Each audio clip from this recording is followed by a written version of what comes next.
ओम शांति। 14 नवंबर 2023 बाबा के महावाक्य। मीठे बच्चे, मनुष्य को देवता बनाने की सर्विस में विघ्न जरूर पड़ेंगे।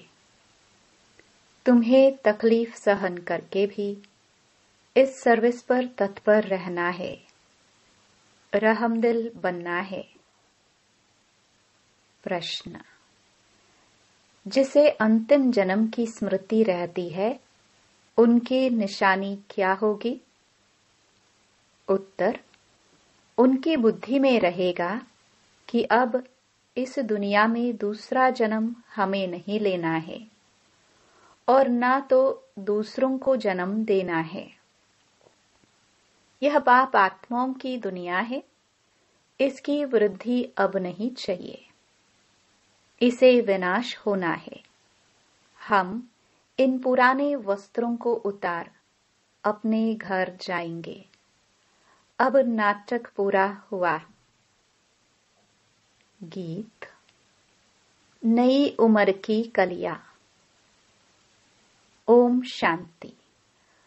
बाप बैठ बच्चों को समझाते हैं कि तुम बच्चों को हर एक की ज्योति जगानी है। यह तुम्हारी बुद्धि में है। बाप को भी बेहद का ख्याल रहता है कि जो भी मनुष्य मात्र हैं, उनको मुक्ति का रास्ता बताए। बाप आते ही हैं बच्चों की सर्विस करने, दुख से लिबरेट करने। मनुष्य समझते नहीं है कि यह दुख है तो सुख का भी कोई स्थान है, यह जानते नहीं। शास्त्रों में सुख के स्थान को भी दुख का स्थान बना दिया है। अब बाप है रहमदिल। मनुष्य तो यह भी नहीं जानते कि हम दुखी हैं, क्योंकि सुख का और सुख देने वाले का पता ही नहीं है। यह भी ड्रामा की भावी। सुख किसको कहते हैं, दुख किसको कहते, यह जानते नहीं। ईश्वर के लिए कह देते कि वही सुख दुख देते हैं, गोया उस पर कलंक लगाते हैं। ईश्वर जिनको बाप कहते हैं, उनको जानते ही नहीं। बाप कहते हैं कि मैं बच्चों को सुख ही देता हूँ। तुम अब जानते हो, बाबा आया है पतितों को पावन बनाने। कहते हैं मैं सबको ले जाऊंगा स्वीट होम। वह स्वीट होम भी पावन है। वहां कोई पतित आत्मा रहती नहीं। उस ठिकाने को कोई जानते नहीं। कहते हैं कि फलाना पार निर्वाण गया, परंतु समझते नहीं। बुद्ध पार निर्वाण गया तो जरूर वहां का रहने वाला था, वहां ही गया। अच्छा, वह तो गया, बाकी दूसरे कैसे जाए? साथ तो कोई ले नहीं गया। वास्तव में वह जाते नहीं। इसलिए सब पतित पावन बाप को याद करते हैं।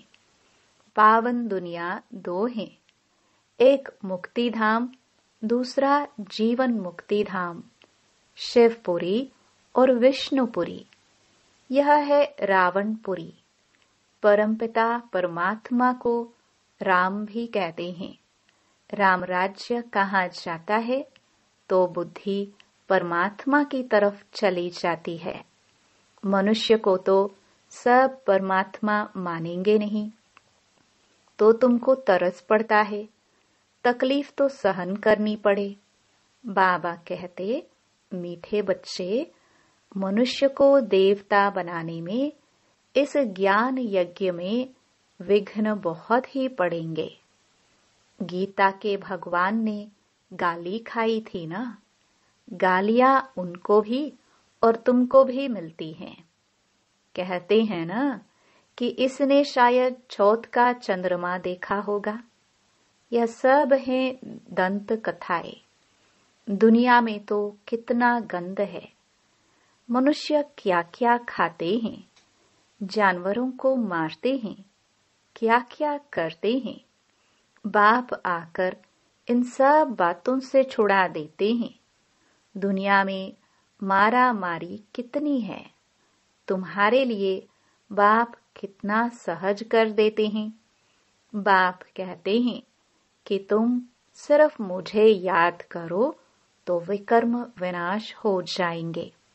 सबको एक ही बात समझाओ। बाप कहते हैं अपने शांति धाम और सुख धाम को याद करो। तुम असुल वहां के रहवासी हो। सन्यासी लोग भी वहां के लिए ही रास्ता बताते हैं। अगर एक निर्वाण धाम चला गया तो फिर दूसरे को कैसे ले जाएंगे? उनको कौन ले जाएगा? समझो, बुद्ध निर्वाण धाम में गया, उनके बौद्धि तो यहाँ बैठे हैं, उनको वापस ले जाए ना। गाते भी हैं जो पैगंबर हैं, सबकी रूह यहाँ है, यानी किस न किस शरीर में है, फिर भी महिमा गाते रहते। अच्छा, धर्म स्थापन करके गए, फिर क्या हुआ? मुक्ति में जाने लिए मनुष्य कितना माथा मारते हैं। उसने तो यह जप तप तीर्थ आदि नहीं सिखाया। बाप कहते हैं मैं आता ही हूँ सबकी गति सद्गति करने, सबको ले जाता हूँ। सतयुग में जीवन मुक्ति है, एक ही धर्म है, बाकी सब आत्माओं को वापस ले जाते हैं। तुम जानते हो, वह बाबा है बागवान, हम सब माली हैं। मम्मा बाबा और सब बच्चे माली बन बीज बोते रहते हैं। कलम निकलती हैं, फिर माया के तूफान लग पड़ते हैं। अनेक प्रकार के तूफान लगते हैं। यह है माया के विघ्न। तूफान लगते हैं तो पूछना चाहिए, बाबा इसके लिए क्या करना चाहिए? श्रीमत देने वाला बाप है। तूफान तो लगेंगे ही। नंबर 1 है देह अभिमान। यह नहीं समझते कि मैं आत्मा अविनाशी हूँ। यह शरीर विनाशी है। हमारे 84 जन्म पूरे हुए। आत्मा ही पुनर्जन्म लेती है। घड़ी घड़ी एक शरीर छोड़ दूसरा लेना आत्मा का ही काम है। अब बाप कहते हैं तुम्हारा यह अंतिम जन्म है। इस दुनिया में दूसरा जन्म नहीं लेना है, न किसको देना है। पूछते हैं कि फिर सृष्टि की वृद्धि कैसे होगी? अरे, इस समय सृष्टि की वृद्धि नहीं चाहिए। यह तो भ्रष्टाचार की वृद्धि है। यह रस्म रावण से शुरू हुई है। दुनिया को भ्रष्टाचारी बनाने वाला रावण ठहरा। श्रेष्ठाचारी राम बनाते हैं। इसमें भी तुमको कितनी मेहनत करनी पड़ती है। घड़ी घड़ी देह अभिमान में आ जाते हैं। अगर देह अभिमान में न आए तो अपने को आत्मा समझे। सतयुग में भी अपने को आत्मा तो समझते हैं ना। जानते हैं अभी यह हमारा शरीर वृद्ध हुआ है, उनको छोड़कर नया लेंगे। यहाँ तो आत्मा का भी ज्ञान नहीं है। अपने को देह समझ बैठे हैं। इस दुनिया से जाने की दिल उनकी होती है जो दुखी होते हैं। वहां तो है ही सुख। बाकी आत्मा का ज्ञान वहां रहता है। एक शरीर छोड़ दूसरा लेते हैं, इसलिए दुख नहीं होता। वह सुख की प्रारब्ध है। यहाँ भी आत्मा तो कहती है, फिर भल कोई आत्मा सो परमात्मा कह देते हैं। आत्मा है यह तो ज्ञान है ना, परंतु यह नहीं जानते कि हम इस पाठ से वापस जा नहीं सकते। एक शरीर छोड़ फिर दूसरा लेना जरूर है। पुनर्जन्म तो सब मानेंगे, कर्म तो सब कूटते हैं ना। माया के राज्य में कर्म विकर्म ही बनते हैं, तो कर्म कूटते रहते हैं। वहां ऐसे कर्म नहीं जो कूटने पड़े। अब तुम समझते हो कि वापस जाना है, विनाश होना ही है। बॉम्ब्स की ट्रायल भी ले रहे हैं, गुस्से में आकर फिर ठोक देंगे। यह पावरफुल बॉम्ब्स हैं। गायन भी है यूरोप वासी यादव। भल हम सब धर्म वालों को यूरोप वासी ही कहेंगे। भारत है एक तरफ, बाकी उन सबको मिला दिया है। अपने खंड लिए उन्हों को प्यार तो बहुत है, परंतु भावी ऐसी है तो क्या करेंगे। ताकत सारी तुमको बाबा दे रहे हैं। योग बल से तुम राज्य ले लेते हो। तुमको कोई भी तकलीफ नहीं देते हैं। सिर्फ बाप कहते हैं, मुझे याद करो, देह अभिमान छोड़ो। कहते हैं कि मैं राम को याद करता हूँ, श्री कृष्ण को याद करता हूँ, तो वे अपने को आत्मा थोड़ी समझते हैं। आत्मा समझते तो आत्मा के बाप को क्यों नहीं याद करते हैं। बाप कहते हैं, मुझ परमपिता परमात्मा को याद करो। तुम जीव आत्मा को क्यों याद करते हो। तुमको देह अभिमानी बनना है। मैं आत्मा हूँ, बाप को याद करता हूँ, बाप का फरमान किया है। याद करने से ही विकर्म विनाश होंगे और वर्षा भी बुद्धि में आ जाएगा। बाप और जायदाद अर्थात मुक्ति और जीवन मुक्ति, इसके लिए ही धक्के खाते रहते हैं। यज्ञ तप जप आदि करते रहते हैं। पोप से भी आशीर्वाद लेने जाते हैं। यहाँ बाप सिर्फ कहते हैं कि देह अभिमान छोड़ो, अपने को आत्मा निश्चय करो।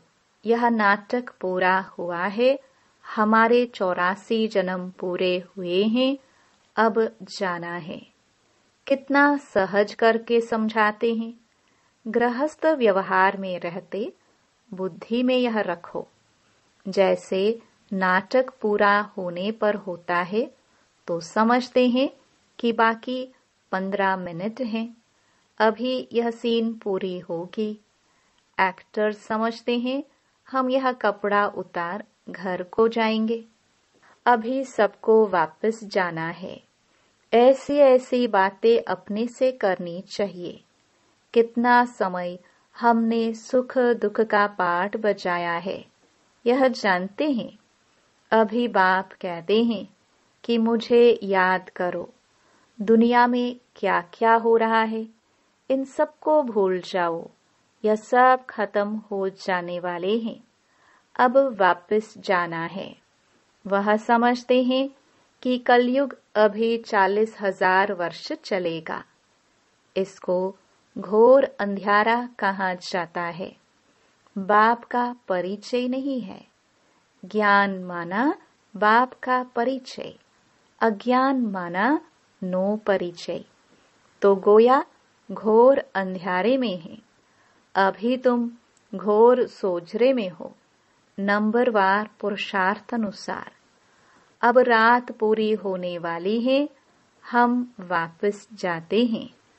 आज ब्रह्मा की रात, कल ब्रह्मा का दिन होगा। बदलने में टाइम तो लगेगा ना, तुम जानते हो। अब हम मृत्यु लोक में हैं, कल अमर लोक में होंगे। पहले तो वापस जाना होगा। ऐसे यह 84 जन्मों का चक्र फिरता है। यह फिरना बंद नहीं होता है। बाप कहते हैं, तुम कितनी बार मेरे से मिले होंगे? बच्चे कहते हैं, अनेक बार मिले हैं। तुम्हारे 84 जन्मों का चक्र पूरा होता है तो सबका हो जाएगा। इसको कहा जाता है ज्ञान। ज्ञान देने वाला है ही ज्ञान सागर, परमपिता परमात्मा, पतित पावन।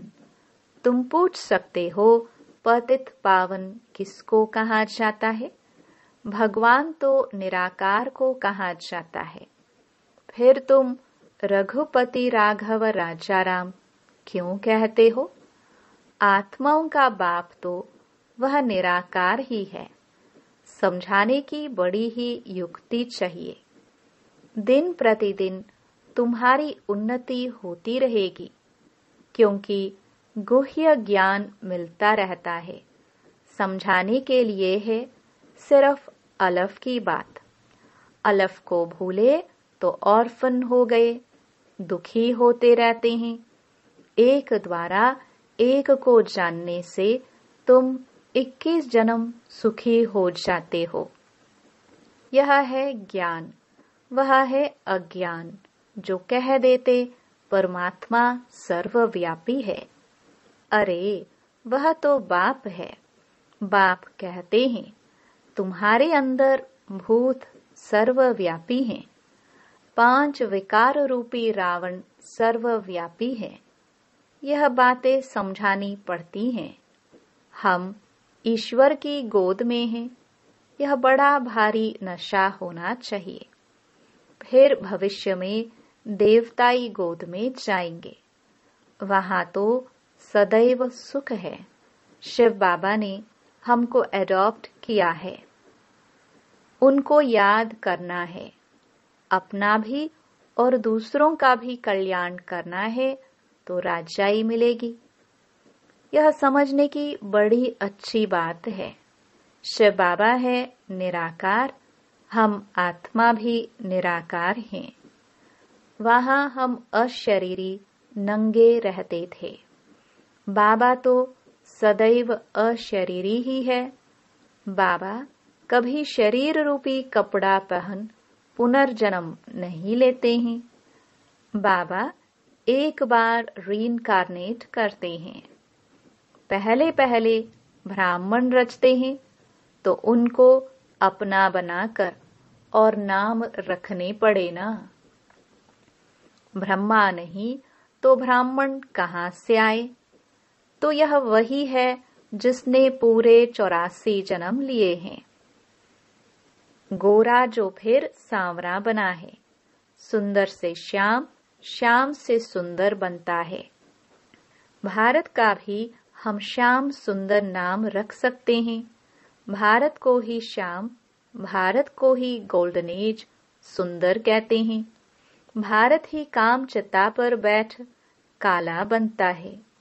भारत ही ज्ञान चिता पर बैठ गोरा बनता है। भारत से ही माथा मारना पड़ता है। भारतवासी फिर और धर्मों में कन्वर्ट हो गए हैं। यूरोपियन और इंडियन में फर्क नहीं दिखाई पड़ता है। वहां जाकर शादी करते हैं तो फिर क्रिश्चियन कहलाने लग पड़ते हैं। उनके बच्चे आदि भी उसी फीचर्स के होते हैं। अफ्रीका में भी शादी कर लेते हैं। अब बाबा विशाल बुद्धि देते हैं चक्कर को समझने की। यह भी लिखा हुआ है, विनाश काले विपरीत बुद्धि। यादवों और कौरवों ने प्रीत नहीं रखी। जिन्होंने प्रीत रखी उनकी विजय हुई। विपरीत बुद्धि कहा जाता है दुश्मन को। बाप कहते हैं इस समय सब एक दो के दुश्मन हैं। बाप को ही सर्वव्यापी कह गाली देते हैं, या तो फिर कह देते जन्म मरण रहित है। उनको कोई भी नाम रूप नहीं है। ओ गॉड फादर भी कहते हैं। साक्षात्कार भी होता है आत्मा और परमात्मा का। उसमें और परमात्मा में फर्क नहीं रहता। बाकी नंबरवार कम जास्ती ताकत तो होती ही है। मनुष्य भल मनुष्य हैं, उनमें भी तो मर्तबे होते हैं, बुद्धि का फर्क है। ज्ञान सागर ने तुमको ज्ञान दिया है तो उनको याद करते हो। वह अवस्था तुम्हारी अंत में बनेगी। अमृत वेले सिमर सिमर सुख पाओ। भल लेटे रहो परंतु नींद नहीं आनी चाहिए। अपना हटकर बैठना चाहिए। मेहनत है। वैद्य लोग भी दवाई देते हैं अमृत वेले के लिए। यह भी दवाई है। रचना बाप ब्रह्मा द्वारा ब्राह्मण रचकर पढ़ाते हैं। यह बात सबको समझानी है। अच्छा, मीठे मीठे सिखिलदे बच्चों प्रति मात पिता बाप दादा का याद प्यार और गुड मॉर्निंग। रूहानी बाप की रूहानी बच्चों को नमस्ते। धारणा के लिए मुख्य सार। पहला, हमने ईश्वर की गोद ली है, फिर दवाई गोद में जाएंगे। इसी रूहानी नशे में रहना है। अपना और दूसरों का कल्याण करना है। दूसरा, अमृत वेले उठ ज्ञान सागर के ज्ञान का मनन करना है। एक भी अव्यभिचारी याद न हो। देह अभिमान छोड़ स्वयं को आत्मा निश्चय करना है। वरदान, अमृत वेले से रात तक याद के विधि पूर्वक हर कर्म करने वाले सिद्धि स्वरूप भव। अमृत वेले से लेकर रात तक जो भी कर्म करो, याद के विधि पूर्वक करो तो हर कर्म की सिद्धि मिलेगी। सबसे बड़े से बड़ी सिद्धि है प्रत्यक्ष फल के रूप में अतीन्द्रिय सुख की अनुभूति होना।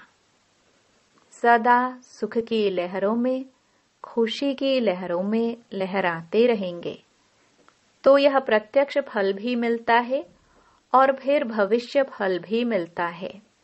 इस समय का प्रत्यक्ष फल अनेक भविष्य जन्मों के फल से श्रेष्ठ है। अभी अभी किया, अभी अभी मिला, इसको कहते हैं प्रत्यक्ष फल। स्लोगन, स्वयं को निमित्त समझ हर कर्म करो तो न्यारे और प्यारे रहेंगे। मैंपन आ नहीं सकता। ओम शांति।